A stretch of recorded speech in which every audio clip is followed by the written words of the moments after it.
Hello, everyone, and welcome to the American Scouser podcast. Another Monday, the gang is back, and oh my God, we are literally better than ever, and we'll get to that next. But I'm your host, as always, Timuchin here in Chicago. With us, as always, is Gally. Gally, what's happened? Not too much. Hanging out. Got a sick dog at home. Had to take an emergency vet visit at the end of my workday today. So, everything we're all looking for on a Monday.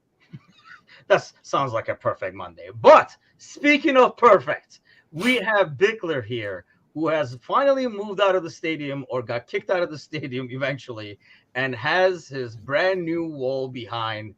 So proud. Bickler, what's happening? Dude, happy to be here. It only cost me my shirt sleeves to get it, and so we're off and running.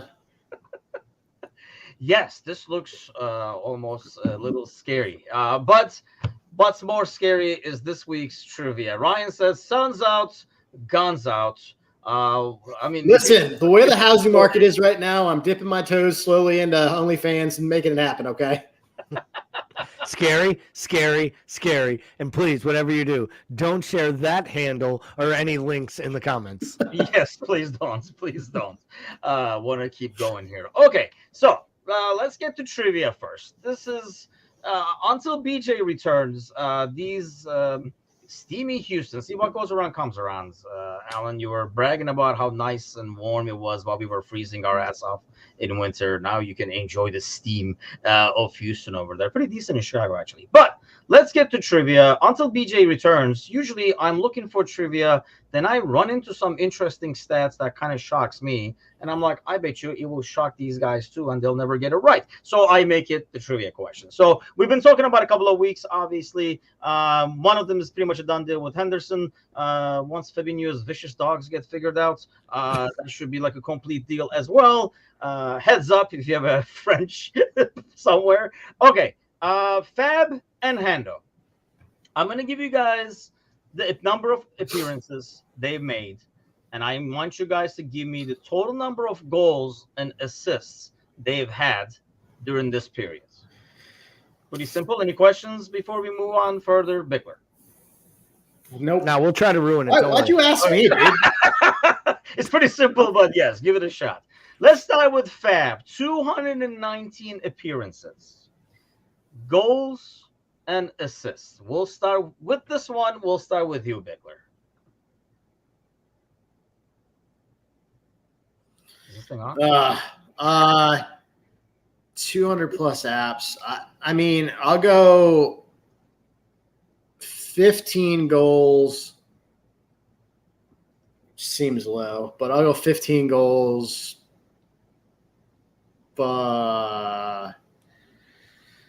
40 assists.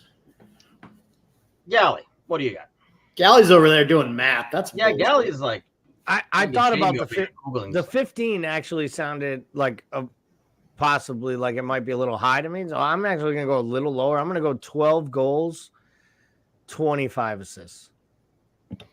See, this is the shocking, but I think the goals were all about the same, right? 11 goals is what he's had. But you would assume in all these appearances, and we've had some kick-ass games with a number of goals, 9 assists during this entire time. That's not too surprising. I know it's way off my original guess, but you guys got to think about where the goals come from. They all come from wide areas. Yeah, but you would think, like a long ball, or in the box after like a set piece, something, because he's the one that kind of like recycles the stuff afterwards. You would have thought. You would have thought he would have accidentally found Mo more than that. Yes, or like an assist. He's probably got a lot of those assist of an assist to like Trent or Robo or something like that. Yeah. So. Okay, we were all trying to get in with the hockey assist at the same time. 492 for Henderson, Gally. 492 appearances. How many goals? How many assists?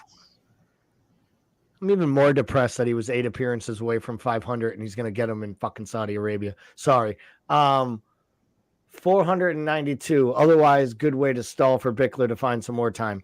Yeah. Well, we all know I ain't mathing, so you're fine.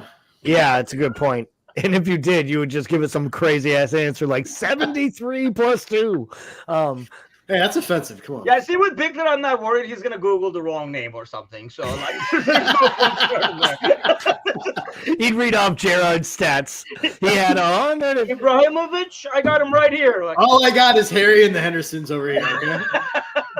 I feel like this number 2 is probably like, it's probably way too high because I don't think he ever had more than like 5 or 6 in a season. I'm gonna say he's scored in 492 appearances, maybe 22 goals, and I'm gonna say he has about 50 assists, and that's probably way high. How about you there, Bickler? I'll go 26 goals and I go 35 assists. Damn, really? I'm gonna have to give the edge to Gally on this one. A lot closer. 33 goals, 58 assists. Which, to be honest, I think the number is pretty high, but it's still like the game assist ratio is like 8.48, which is, for a midfielder, especially for one. I mean, sadly, 492 games includes the games that these two started as center backs. But still, overall, as a midfield player, you would think that ratio would be higher contribution-wise. And I know that's not how we play and everything. But one thing that kind of like led me to this was watching the preseason games, and especially McAllister, and how influential he is already with like the final pass, making the final pass from midfield as opposed to coming from the wings and stuff. And I would think, at that pace, at the pace he has, and obviously like it's inferior competition, all that kind of good stuff. But I would think he would like crush these numbers if he had 500 games and stuff like that. But yeah, it's odd numbers. You would think if we can replace the work rates we're talking about, and we're going to talk a lot about like Klopp's interview today, because I want to get some like feedback from you guys on what you guys thought overall. But really, number-wise, the output is not that staggering to replace when it comes to goals and assists. And I know that's not how we play, and these guys did a lot more other than that stuff. But if you can get players who can do that and be able to contribute to the scoring, that's a double. So let's get to that. But before we even get to that, let's get to this. So we just started our editorials on our YouTube channel. Basically, a lot of the contributors will just be posting videos on the news that happened that day or some topic that seems to be hot and give their take on it and stuff. I already did one on Henderson. I know Gally had one on Mbappe, and Matouche did one actually late last night regarding, in terms of like season and how to keep things in perspective and stuff like that. One thing we're doing, Bickler will be shortly doing one of these videos, so you guys will be excited to find out with this new background. And one thing we're doing, and I'm going to do it right now too, is, if you're following us, if you're listening to the podcast right now, do us a favor, give us a like and a subscription on our YouTube channel as well. Even if you don't follow us on YouTube, just a like and a subscribe definitely goes a long way. And you should follow us on YouTube, because we do, if you only follow us via podcast, we do a lot of additional content on the YouTube channel that obviously is not available for podcasts. But so give us a like and subscribe, which during the editorial, Gally, you and I know we are asking for these likes and subscribes, smash that button and stuff like that. So since Bickler hasn't done one, I kind of figured, Bickler, you could use the practice to ask people to smash that like button or follow us, subscribe. So take like 15-30 seconds. Yeah, that's an interesting tactic, like get me into it by just ambushing me live on a pod. That's a real nice motivational tap. Felt it was the most effective way to actually get you to do something. Like and subscribe, smash that like button. Facts on a Monday night. So, yeah. Why do Alan wants to know tattoo numbers, but Alan wants to do a little survey on tattoo numbers. I'm definitely bringing the average down at 0. Let's put it that way over here. So Bickler's got enough for the both of us, yes. So we're good. I think he's got enough for both of us on one arm, maybe on that shoulder. It's so, just, okay, I only have like 3. They're just big. That's all. So, Bickler, give us a like and subscribe practice over here before we head on. I just did it. I hope you do better in the editorial because I didn't even catch it. Did you catch it, Gally? I caught it. It was good. We were both kind of laughing and making jokes over the top of it. But really, we should just get him to do it randomly, and then we should get actually Maka to cut Bickler doing the like this, and we should make that a drop so everyone can just use Bickler's voice telling everyone to smash the subscribe button during all the. And I'm going to do it. I'll do it obnoxiously whenever I disagree with one of your takes. Perfect. That's how you'll know. Agree. I won't even say I don't agree. I'll just say like and subscribe. Smash that like button. There you go. That's a clip to cut right there. Yes, we'll get right on that. Okay, so let's get to some Liverpool stuff. The main thing I want to cover, we'll talk about a little bit about the preseason games as well. I mean, we kind of talked about it last week or how much it means, but there's some like performance to kind of look at, I think. Let's start with the transfers. Obviously, the part of the interview was his old upbringing and the background in Germany and stuff like that. But the team-related parts, I mean, it pretty much started with him saying there will be more transfers and there's no problem with that. It's good. Like, it's in the works. It's happening. And he seemed like a person very content with what's happening. And he almost knew, like, what's going to happen. Am I the only one who got that impression, Gally? Because he wasn't like the usual club. We'll see what happens, markets, blah, blah, blah. He was very specific on it's going to happen. And he acted like he knew exactly what was coming his way. Yeah, it's going to happen. It has to happen, I think, is exactly what he said. But we got 3 or 4 weeks, so just let it happen. Be patient with us. That's a different message than last year when it was, I trust this squad. I have players in this squad. They're here for us. If the right player becomes available, we'll go after them. But if we need players, we don't need it. And then when this transfer window ended, he was like, we really needed players, and I shouldn't have stopped them all from coming in. But never came out and said, it's my fault they're not coming in because, well, that would mean raising your right hand and taking some blame. I took it as a little bit of bravado. I think he does know what's coming, and I think part of that is he actually has a working day-to-day relationship with the guy who is in charge of bringing in players. And I think what we should be taking out of this, in my opinion, is that the actual relationship with him and Ward was much worse than we actually knew or saw or even believed it was. And it led to Ward literally walking out after his first summer and being like, I won't work with this guy. And I think he's got his buddy in place now, and he's confident a player or two is coming in. And I think we'll get one this week. I do. I almost feel like, we're waiting for the dog fiasco and Fabinho's contract to be complete, and it's going to happen similar to Szoboszlai, where we're going to find out within 24 hours he's going to be doing his medical, and boom, he's going to be there. But at the same time, Bickler, obviously, we're kind of getting impatient, knowing Klopp and knowing how long it takes to vet in players, especially at freaking midfield, where kind of like a lot goes into it. I think it's a bit easier. Like we saw Diaz go right in. We kind of saw Gakpo kind of go right in, not by choice maybe in Gakpo's situation, but I think it's a lot easier to kind of like plug in a winger who mostly knows, but not midfield, not in the center of midfield, especially defensive midfield. So are you confident with clubs like we got this, it's going to happen, or are you worried that it's taking so long? So, and subscribe. I have this growing anxiety that this is starting to feel like every other window where we've said, we don't have a choice. We for sure are going to get somebody. And the only difference is that he said this window that we are. And unfortunately, his word just doesn't mean a whole lot to me in the scope of things. We kind of run down this. So you mentioned that we're waiting for everything to clear with the Fabinho situation, but my thing is why? We have the money. The money is there. There's no reason to wait for this.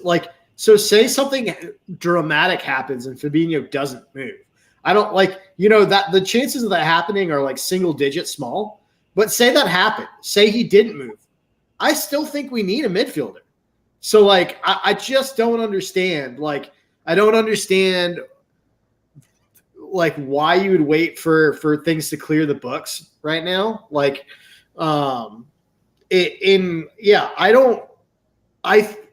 think it happens. I think we get somebody, but I don't love the fact that this feels like every other window where we've been could it be because of the player?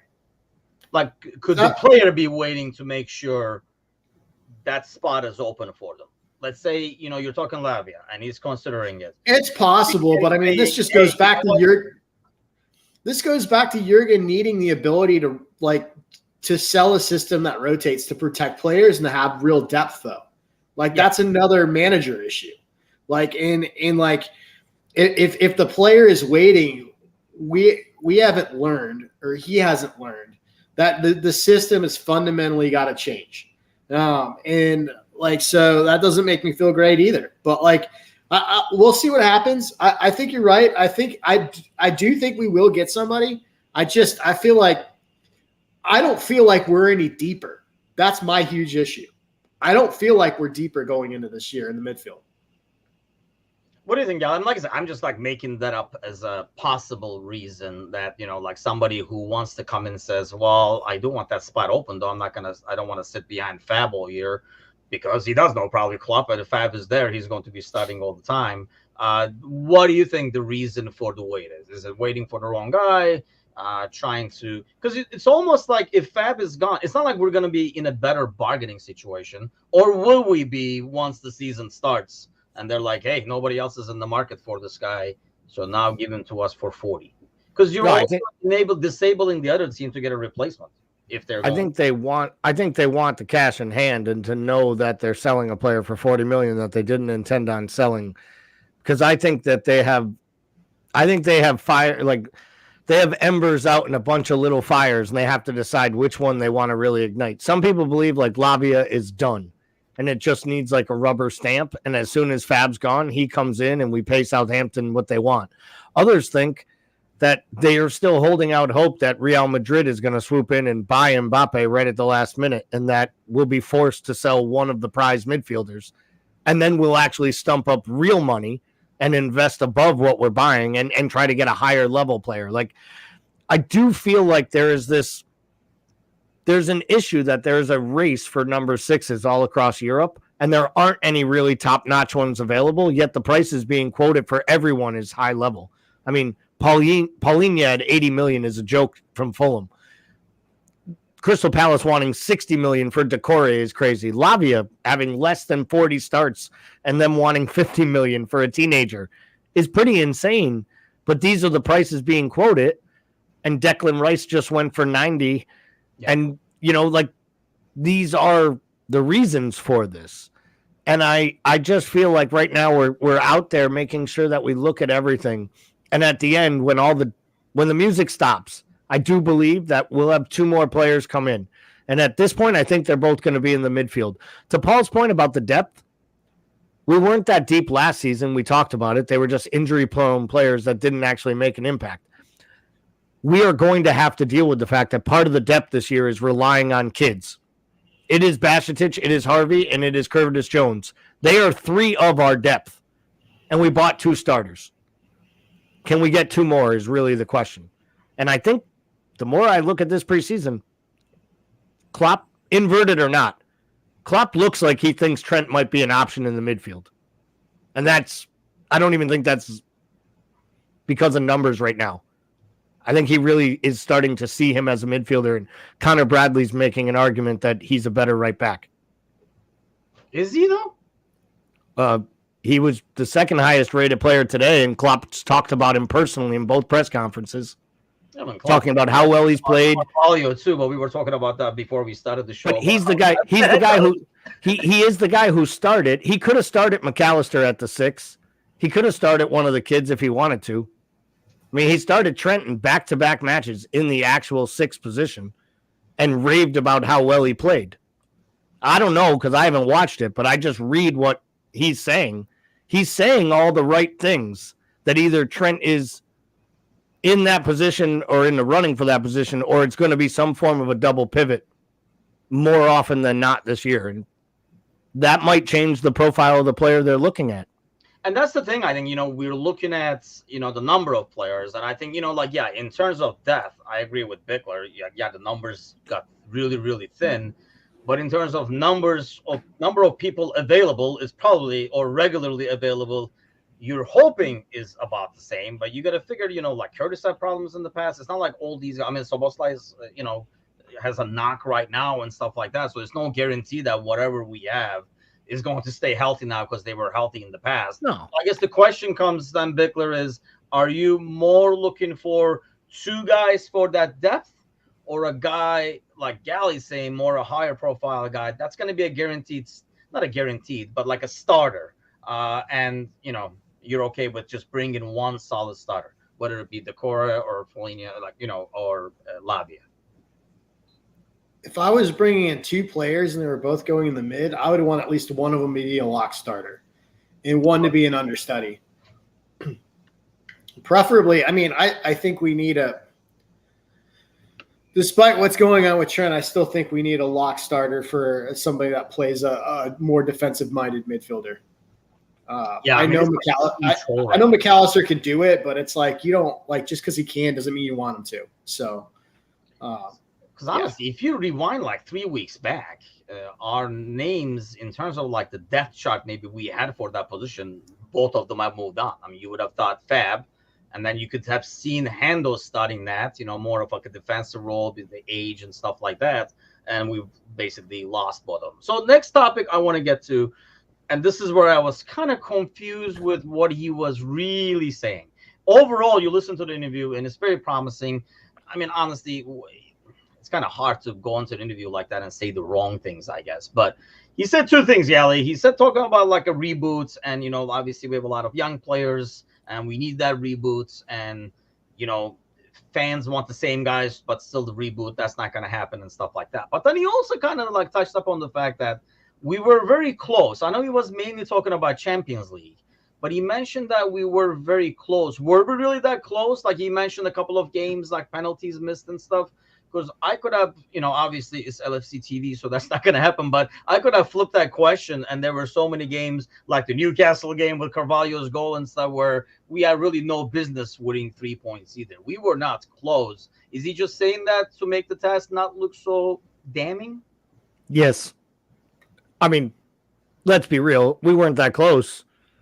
We still finished 5 or 6 points off, by the way. Like, everyone acts like we fell out by 1 point and we were 1 point away from Champions League. We weren't. We got tired and we drew 2 matches down the stretch we shouldn't have. And even that wouldn't have put enough pressure on. And to be fair, everyone else kind of fell off at the end of the season between Brighton, Arsenal, Tottenham, United, Newcastle. They all kind of lost steam at the end of the year, and that just opened the door for us to have a chance. He says we were close because he can think of Mo missing penalties that would have got us 3 points instead of 1 and 1 point instead of 0. And we can all say, like, we stole a point on opening day against Fulham. We should have lost. Yep. Like, there were so many opportunities. And then you look at the fact that we lost to Bournemouth, like, period. End of story. We lost to a team we beat 9-0. You're not making Champions League if you do that second half of the season. So we were a long way off of Champions League. We're not a long way off right now, in my opinion, but we were a long way off last year, and anything else is just excuse making or deflecting. But does that kind of conflict, Bickler, with what he's talking about doing a reboot and going back to the basics and stuff like that? Because obviously you were that far off that you got to kind of go back to square one and start over again in terms of, doubters to believers and stuff like that, going back to square one. And I mean, the stuff he's talking about in terms of like being responsible and things like that, he's almost rebuilding the team concept. But really, if you look at it, there's only 2 new people in there. It's the same players that he had, plus the young guys. Yeah, I think when you have to move a squad to its next iteration and you don't do it fast enough, you get caught in a spot where you either have to refresh the entire system or you have to refresh the entire roster of players. And I think the problem that I have is that I don't have confidence that we're doing either one of those. Like, it seems like we're just it seems like we're going to make a little bit of a tweak to the system, input a little bit of new players here and there sprinkled in, and expect us to go back to peak 2021. And I don't know. But you think, though, if we get 2 other midfielders, right? Aside from your back line, you literally pretty much change your midfield by adding 4 midfielders. You can probably count Gakpo as, I mean, you have youth up top. Is that enough of a change in terms of getting younger and a turnaround? In terms of getting younger, yeah, but like getting younger and turning the system around to being like a contender are two different things. Like when I look at the squads around us, it seems like they're getting like the moves that United have made. I mean, we talk shit about them all the time, but the moves that United make, the moves that City continue to make, the moves that Arsenal are making are significant moves of improvement, right? If we spend 50 million on Lavia, are we that much better tomorrow? No, maybe not. Maybe in 2 or 3 seasons, yeah, but like not tomorrow. And I think that's the scary thing. But I do think we signed 2 midfield. Oh, sorry. I mean, if we do sign the 2 midfielders and you upgraded your midfield, I think we can agree that you don't really need an upgrade or a rehash of your front line. I mean, we kind of see the depth and the quality up there. I think, to me, the only question mark, your goalie is a top goalie. The only question remains, for the most part, probably your depth and defense. Aside from that, like if we said, oh, no, we need more changes, I can't think of another area where we would say, yeah, we need more changes there. Yeah, I agree. I think Matip and Gomez have been shockingly poor from what I've read in 2 preseason matches. And from what I read today, Matip literally had one of his worst matches ever for Liverpool. And he only played for 45 minutes, which is kind of scary. And he was real poor, and Gomez wasn't much better. So that is a little scary to me. There's no question there. You know, I know what Paul's saying. Other teams are making big moves. I feel like we bought 2 midfielders that right now are as good of 2 midfielders, or could be as good of 2 midfielders as we've had at a talent level in 5 or 8 years, and maybe under Klopp. I mean, this is Henderson and Gini at their peak as far as talent goes. So if you can talk about Adam Lallana like that, it is. It's tough to talk about a guy who played less than Naby, but everyone loved him because he's English. He was available as much as Naby was during his Liverpool career, but amazing side part though. Right. I know that's a good point. There's no side part. I just look at these guys and think to myself, like, they're a different breed. You talked about it earlier, Timuchin, in the final pass from midfield, having plays created in the middle of the park instead of the outsides. By all accounts, Gakpo started today in the 8, and then at times was actually playing in the 10 behind Jota.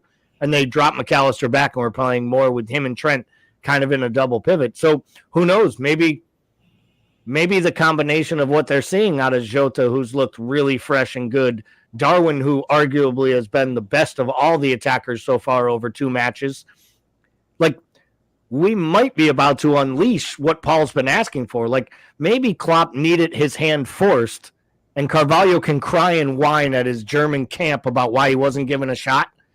And maybe Gakpo's giving him a reason and forcing his way into playing a new formation. And Carvalho really never made the gaffer think there was a reason to switch up his preferred formation. And I think Darwin, Jota, Gakpo, Diaz, Mo, they're letting you know they could be every bit as good as any other attacking side in all of Europe if those guys click together. And, you know, against lower level competition, so far they are. So, Bickler, then let me get back to your point, because you said you either change the system or you change overhaul the squad. I mean, knowing Klopp, changing the system is not much of an option. It's going to be like little tweaks there. I mean, for you to consider an overhaul, aside from defense, like, would you expect to like add anything else to say, yes, we overhauled? So I wouldn't expect anything else in this window, right? Because I know how this works and I know how we operate as a club, but I think we're like 2 or 3 windows short on a lot of this stuff. We've had a lot of windows to address right back depth. Ramsey didn't work out. I mean, in terms of just being injured, bad luck. We'll see what happens there. But we still haven't addressed a right-sided attacker. We just continued to pile up on left-sided attackers. We still didn't address center back depth. Like, we were too slow to turn the midfield over. So, like, my thing is like, when I say, like, you either refresh the roster or you refresh the system, that is like, if you know you're not refreshing the system, you're refreshing the roster gradually as you see fit, right? And I think the problem is that we saw this thing and we ran it until the wheels came off. Instead of like looking at these players and being like, oh shit, in 2 years, this would be the oldest starting 11 in the Premier League. Why did it take somebody like as a commentator making that on the game one when we're what the hell is going on with Fulham, make that comment to us to be like, oh shit. You know what I mean? Like, I mean, and I really think like this is one of those things where like, I think we tend to deify people in a club when things are well, right? I think we've done that with Jurgen Klopp. I think to a degree we did that with Michael Edwards, but I will say this club stopped doing business at the elite level when Michael Edwards walked out the door. And I'm not just talking about in who we acquired from a transfer standpoint. I'm talking about like how we let players go into who and for how much. I'm talking about how we like rotated new products in and where. Like, I mean, I just think at the top level, we were the club that like, dude, we had Roma calling us and asking us for financial advice for their situation. Roma was on the line asking us like, hey, how do we dig ourselves out of this situation? Like, we had a great idea. Sell us your 2 best players for undervalue price. Right, exactly. I have an offer for you. But so what do we do with this money now, right? But I think when he left, we stopped doing the out business the way that we needed to do it. So you do, which to me is as important as the ends. Because that's the person that's changing. Because we tend to put it more on Klopp in terms of like hanging on to certain players and not getting any money for them. Should we put it on Ward instead? Yeah. No, I think it's been on Klopp all along because Klopp's always been the one who's always said, I'm a manager who doesn't believe in forcing players out of a club. There's only one person who can force a player to understand they need to be somewhere else.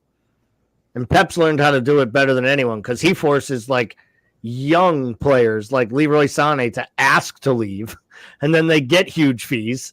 And then he forces guys like Sterling out in their primes after having huge years and like upticks, and then he helps guys. Do you think Pep just makes it so their key cards don't work? Like they can't swipe into the building? Well, I think he's kind of like, but I think he's kind of like Jose. I think the first day it's a joking little like slide comment in the canteen, like, hey, you know, next week you might be at Roma. And then the next day it's like a little joke. And then it's eventually they don't get talked to in practice and they're practice. And then it's like tomorrow you're going to train with the reserves. Or I'll give you the morning off to have some meetings with your agent. And then all of a sudden they secure a move that profits. They go somewhere else and they do fine for themselves. Like, but he coaches up players and sells.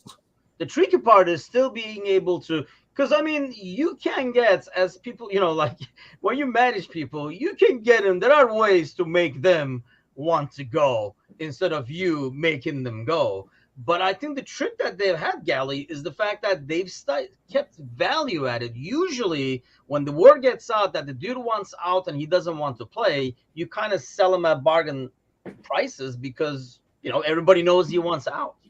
Well, but look what they do. They jettison Cancelo. They basically send Cancelo from your fantasy team right to the bench. He's still there, baby. I know he is. The name of my team this season, just so you know, are Bench Cancelos. That's the name of my fantasy team. No, they sent him to Bayern, right? But what do? They didn't have the offers. Bayern didn't come in to buy him. Pep called him right back in and is out there lauding him right now as he's playing like third backup right back. And he's like, hey, he's a big part of this setup. We need him. We're going to use him. And if he doesn't want to play, well, he'll sit on the bench. He's here. He's under contract. Someone's going to buy him by the end of the window. He's got too much talent. He'll find a place. But I do believe Pep he's ruthless. He's ready to cut you out. He'll bring you back in and give you another shot. I mean, the guy took his player of the year in Ruben Diaz. The poor guy literally had to have surgery because he had like an appendicitis at the end of training camp. He brought his fifth string Akanji in and gave him the starting job all the way through the Champions League final. Like, John Stones was dead and was arguably their second or third best player down the stretch of last season. You could argue him and Rodri are the reason they won the Champions League final. They're playing the midfield on the way to it. Like, I'll be honest, last season, I earned a level of respect for Pep, the man, manager, and coach, because I paid more attention to what he did. And I know I said this stat before. The fact that team had less matches lost than any other side to injury, than any other championship side in the Premier League history is amazing. And the fact that they played the second fewest amount of players of anyone in the top flight last year shows he rotates and manages his squad better than anyone. And like, it's scary if the checkbook manager has also figured out how to be the best squad manager. Because I think that's may not stop. Because, I mean, yes, he's still a checkbook manager because you do have the luxury of being wrong.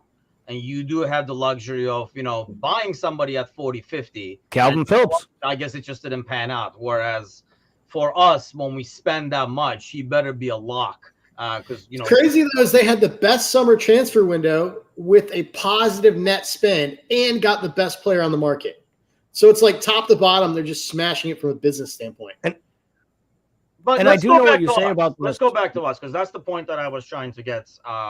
Is if that's the case and we are putting it on Klopp, is it just Edwards being able to say, hey, we'll sell Brewster over here, but we'll do this? Like maybe providing alternatives, Bickler, to Klopp so that he can sell Klopp on the concept of moving on from people. Because, last week's trivia, I think it was, right? We talked about our top 10 sales and stuff. And there were a couple of players from that era, like young guys like Solanke and stuff like that.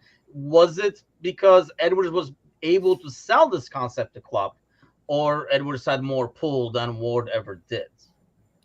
I think it's probably a combination of both of those things. But I think the main thing is that Edwards was able to make his idea Klopp's idea in their conversation. And I think, there's egos involved. And like Jurgen's got a massive one. And I think he gets a big pass by a lot of people who don't see that. And I think what Edwards did more than anything was be able to like earn his trust and more importantly, earn his respect in a way that I don't think Ward ever did. And Ward probably, to be fair, didn't have a shot at.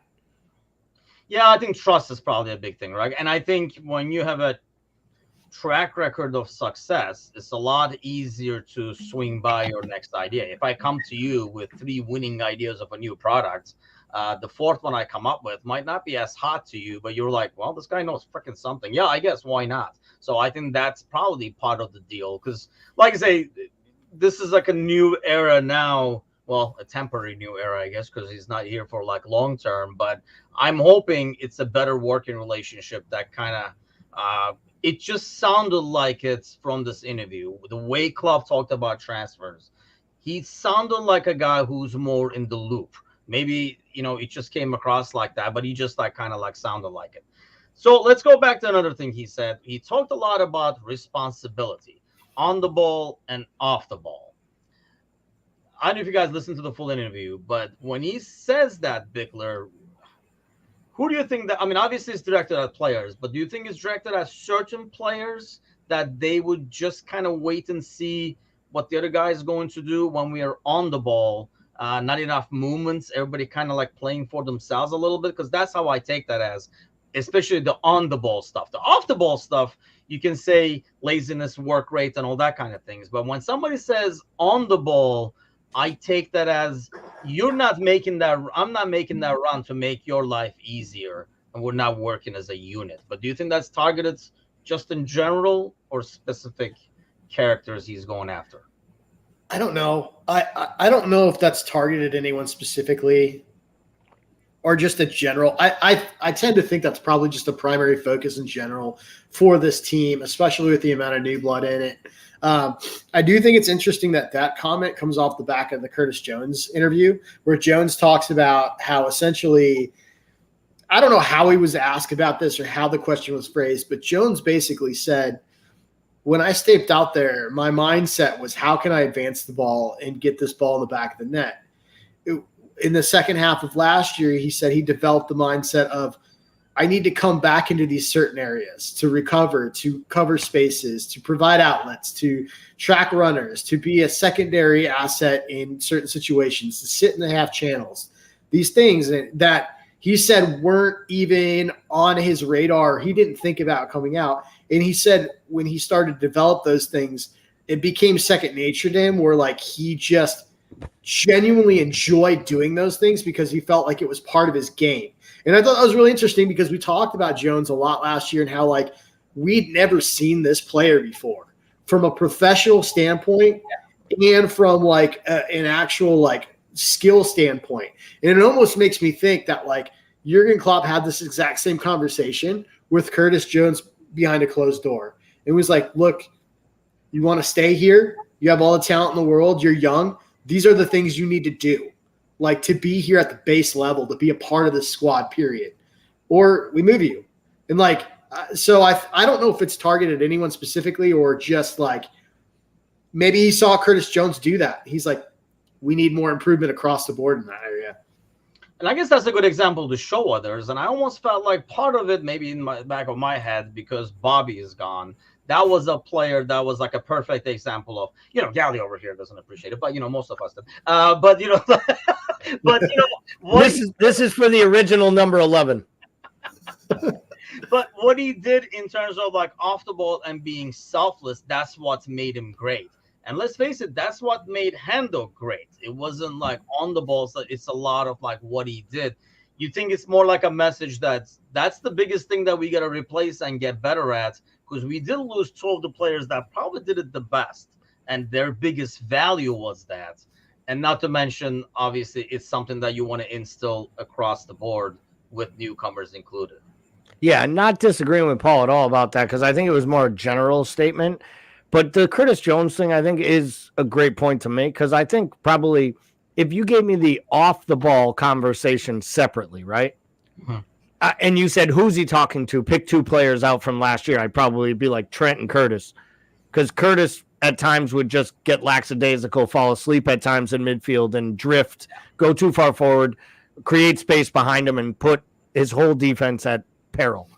And Trent would just forget that there are 6'4" Serbian strikers on their back and let them nod things in from close range.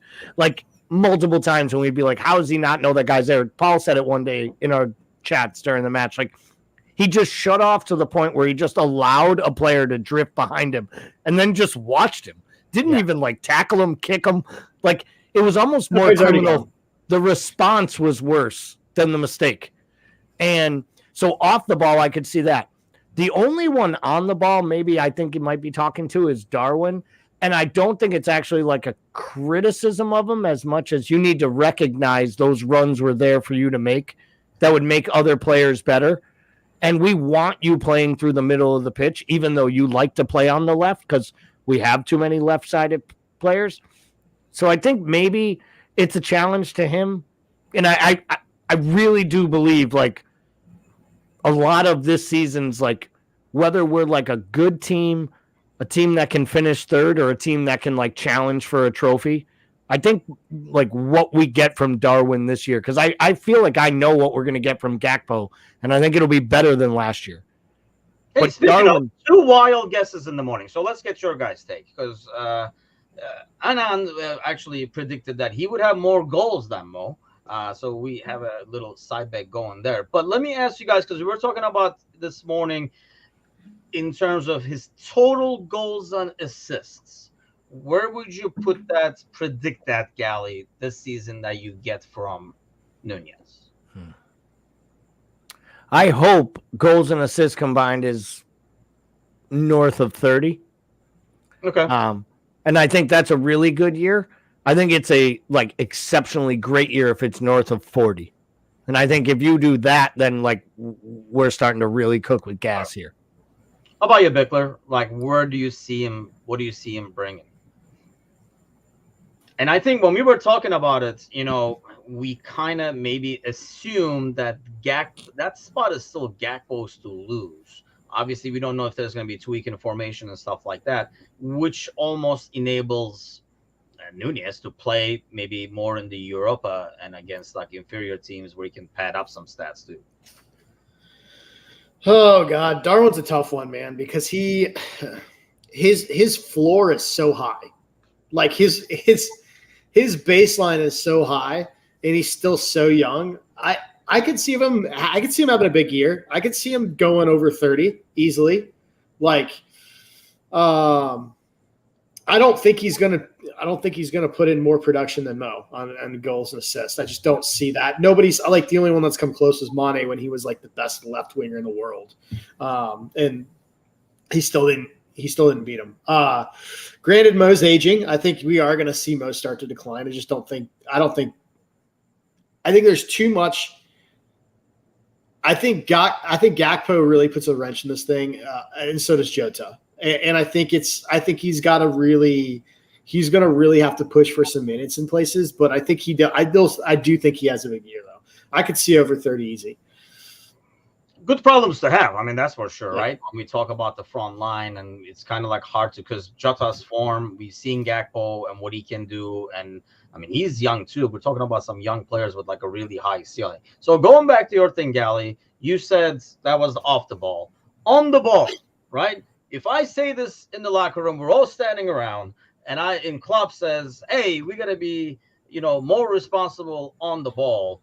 Who is the person you're looking at? Because you know how that happens. You're in a meeting and somebody, mentions something, and everybody kind of looks at the person that they know is directed at, even though it was made as a general comment. So when he says in the locker room, if he says this in the locker room and says, hey, we got to be more responsible on the ball, who are you looking at? I mean, I get criticism all the time for being too hard on Thiago, but I feel like that's where like big eyes look at a guy with big eyes, because we brought you in for moments where we are controlling the ball and need a final pass or a play. And I don't know that he's done much to prove that, honestly, he's anything at times but a liability on the ball, because he gets caught in possession in too many situations. He gets caught dawdling on the ball, makes bad tackles. So from a midfield standpoint, I think it would be him. And that's also because the rest of the midfield that played last year is now going to Saudi Arabia. Yeah, I guess. How about you, Bickler? If you had to pick a person that's probably directed at that for on the ball stuff, who would you point out? I agree with Gally. Thiago's probably the most obvious one, but I think you could throw a dart and hit any of our center backs too. I think like playing out of the back used to be a strength, and that is no longer a strength. That's fair. So in terms of the preseason, one thing I want to bring up that you mentioned earlier about, like the right wing, we talked about how the performances might not really translate and you can only tell certain things, but based on what you guys seen so far, Ben Doak, is he a viable option to be coming off the bench as a right winger this year? Or is it going to be one of those deals where they're like, oh, he had a great preseason, but we're going to loan him over here kind of deal? Bickler, let's start with you. I have not seen enough of Ben Doak to be able to know that. Like, if I was in training, I probably would feel more comfortable with my evaluation of him.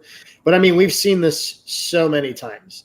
Between Jordan Ibe to Benny Woodburn to, like, even Harvey and Spats. Like, we just see this all the time. I feel like young kids come into a squad and they have almost like a natural, what we call in retail, you'll remember this, Timuchin, the J curve, right? With the new store open. You start here, right? You drop down, and then you come back and you settle somewhere in the middle. Yeah. Like, I feel like that's what we see with these young kids coming. They always come and they peak right here, and then the bottom drops out, and we don't know where that median is. So I just don't think I've seen enough of them yet to know that. I certainly don't love risking your depth on that. How about you, Gally? I know you said like you didn't watch the games in full, but based on what you've seen and read. Based on the highlights I've seen and what I've read from others, he's been an extremely impressive piece of the camp. The manager doesn't usually talk about young kids unless he really wants to build them up for one of two reasons. He's either going out on loan or he wants to sell them, or he literally wants him to know what an important piece he is and that he's like galvanizes that, the emotional attachment. It feels to me like he has, he gave him a start with 8 other guys who are going to start at Chelsea in the first match. So he believes in him enough that right now I do believe he's number 2 on the depth chart at right wing. And I don't think there's any chance he's going out on loan. And from all accounts, what he's doing, to Paul's point, in training has been really, really exceptional. And it's all the other stuff, which is showing his maturity, his size, his strength, his improvements from last year. And if there's one thing he proved in his cameos, he has pace on pace on pace, because they say he is like flat out top speed faster than Mo, with and without the ball, which is kind of crazy. Yeah. So when we always joke, you can't have a backup like Harvey for Mo because it changes everything you do as soon as you bring him in. Yeah. He's not Mo Salah, but if he can still create havoc in the first half of Europa League matches and League Cup games, then he fills a role because, to Paul's point, if we need 2 midfielders and possibly a defender, we're not getting another attacker this summer because we are late to this game. So I think he is our answer at cover for the right flank, whether we like it or not. Yeah, and I think I'm okay with that because, I mean, based on like what I've seen the first game in full. So I watched him there, and obviously we've seen him before as well, but he does seem slightly stronger. He's definitely brave on the ball, and that's one thing Klopp mentioned too. Like, he has that little bit of like Curtis Jones when he first came up, in terms of like not shy to take people on and do what he has to. He's not too worried about, oh, I don't want to lose possession here, let me like cycle the ball or anything like that. And he has that speed. I think that's the biggest thing. Yeah, especially like when you compare the Harvey Galley, like you said, I think it's like a lot more viable because of that pace, the threats of he can beat you behind that you don't get as much from Elliott. But I think he's a viable option. I just do not see him being on the bench to be able to come in a slot like that because you have the depth we just talked about, unless there are injuries and stuff like that. But especially during AFCON and stuff like that, I would not be surprised to see a lot more of them. Let's go back to the defense, which seems to be, I mean, like the game today, I mean, some of the goals, and I know these guys don't normally play together and everything, especially the goalie. I think people underestimate the importance of the goalie behind you because, you know, I read a couple of places that are like, oh, they played before together. But that's different with the goalie behind you. Center backs, that goalie, it's almost like a trio there in terms of communication. How concerning is it that we're leaking goals, Bickler, or is it just preseason, no one cares? Just as concerning as it was last year. I don't take this preseason as any indication of an issue that we didn't have last year. And I think, like, you know, we gotta play this thing both ways, right? When we watch preseason, we can't be like, oh, look at Darwin, he's gonna kill it this year. And then, like, when we can see it on our back line, be like, it's a colossal disaster, we're on fire, what are we doing, right? I mean, I think as Americans, we can all understand how we feel about the NFL preseason. Like, and we should take a little bit of that into European football as well. It's true. Yeah, it is. But then, do you look at individual performances at all? Because you got to get, obviously, for them, it's more about match fitness and implementing maybe some of the things they did in practice, set pieces, things like that. But so I don't think, you know, Klopp is seeing a personal, you know, like a performance out there and saying, oh, he earned the jersey and he's gone and stuff like that. But watching that back line especially, does that change things, you think, in terms of being in a center back, or that plan is already made? We're either getting it or we're not, Gallon? Well, the number one thing that I will die on this hill. I don't care what anyone says. I could never see Adrian wear the uniform ever again, and it wouldn't be soon enough because I feel like there is a howler from Adrian, and then there is a massive mistake made by a center back when he plays the ball out to them in a bad position, like he did to Matip today, in every single time he appears. And like outside of the Super League Cup, right? Like the one big moment he had, the penalties shootout where we win the trophy, right? He had like a good run of like 5 total games consecutively filling in for Adrian filling in for Alisson the year of the injury. Other than that, he's really been mediocre the whole time. And I'm all about selling players, so if the right deal comes in for Kelleher, I would make the move. But I'd also look to probably buy a viable backup number 2 because I feel like he weakens everything in front of you. The other thing is, I thought Matip was really poor down the stretch of last season, though he didn't get a lot of minutes. And I think he's been shockingly bad in 2 consecutive preseason matches. That makes me almost question, is his time at this level of football complete with his skill sets? Because he was like, I think I saw one place gave him a 2 rating, and then another place quoted them in, and that was just 4 points too high. So, like, they were ready to give him a -2. That might have been the Anfield Rap, which loves to be a little cynical in their ratings. The only people more cynical than Bickler in his old ratings, which we all miss, by the way. We do all miss, by the way. Yeah, I know, like, some of their ratings, to be honest, not Bickler's ratings, but this Anfield ratings, I kind of take it as they kind of wear different glasses. Of course. Things are bad. They put the pink glasses on when it's good and the dark glasses, and it's just everybody's like, dude, he wasn't that bad. I know the team was bad, kind of a deal. But yeah, it's more for, I think, humor than anything else. But so what was your answer to the question? Does it affect our decision, or is that decision in terms of bringing a center back has already been made? It is what it is. I think we need a center back, but I think because 2 players we didn't expect to leave are leaving, we have to spend what funds we have as wisely as possible. And I think we are going into this year with these 4 center backs, in my opinion. Yeah, I think kind of like partial. I agree, and I think it partially goes back to Klopp's overall philosophy too. How about you, Bickler? I mean, you think it changes anything how we've done? Adrian, by the way, reminds me of that dude that is not normally a goalie.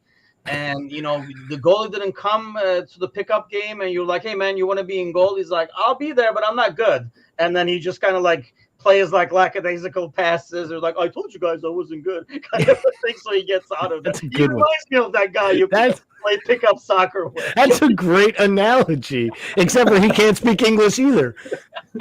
He's more like an assistant coach, like somebody didn't show up and they were like, hey, man, why don't you come out and then play? Bickler, same question to you. Do you think that decision has already been made, or these performances, does it say, hey, you know, we're going to, maybe we should do something and get a center back watching this? I think it's already been made, unfortunately, and it's really terrifying, to be quite honest. It sucks. It really does suck, because if you think about when this team was winning everything and you look at our back 4 versus City's back 4, that was our advantage. And they flipped it now. Now they have an incredible back 3 that they play with that are like basically 6 deep. And we've got we've got like 1.5 center backs that we're going to see what happened with. And the problem is the half is the guy who used to be the best in the world. Right. Exactly. Exactly. Yeah, it is.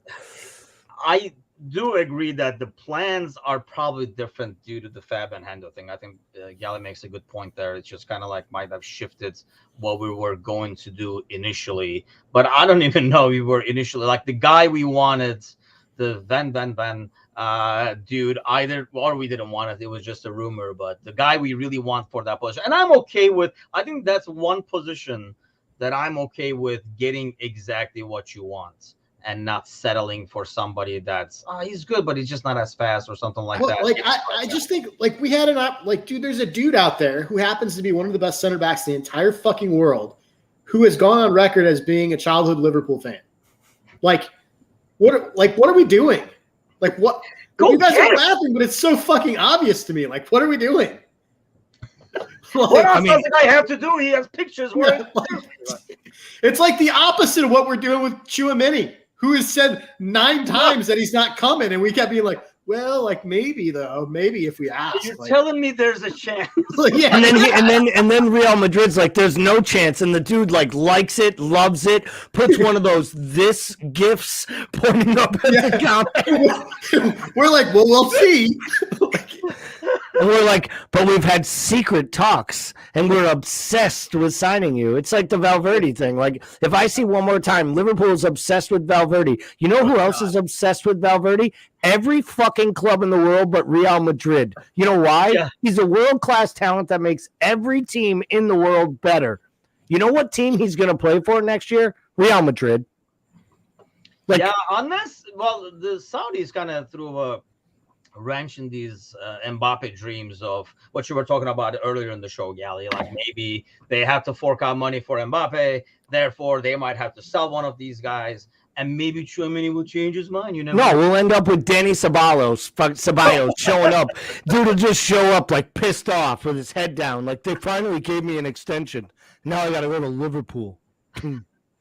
Well, that's it for us this week. But before we go, Bickler, the editorial, the YouTube channel, I mean, do your thing. Get one more practice in before. Like and subscribe. Smash that like button. Damn, dude, that is so good. That is so clippable. Well, dude, everybody, you heard it right here. It doesn't get any better than this with Bitler telling you to smash that button. So smash the button, subscribe, and we will be back next week sometime, hopefully with some news and updates and names and all that kind of stuff as we get closer and closer to the season. Have a great week, everybody. Take care.